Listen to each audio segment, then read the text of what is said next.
So they continually keep calling me a fossil fuel activist, and I'm not a fossil fuel activist.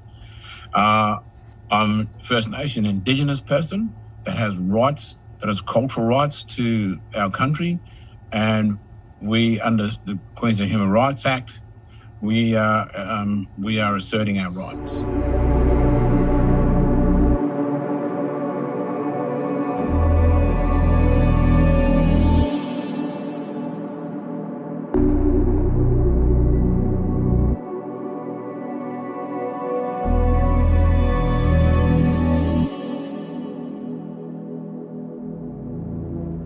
It's hurtful, devastating, it's humiliating, and it's affecting my family and extended family, my kids, and they're fearful of going back out there for, fear of retribution or, being accosted again by, mining company people who behave in a threatening manner, and it's just awful.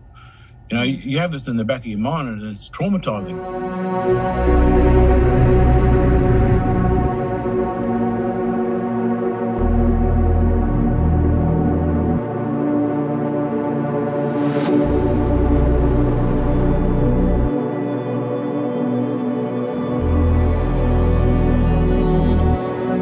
Well, we like for them to leave us alone, first of all, for us to go about our cultural business and perform cultural ceremonies. I think we don't do any harm, or we're not up to any nefarious activities. We go there for cultural purposes. We leave the place as we found it, and we do what we do.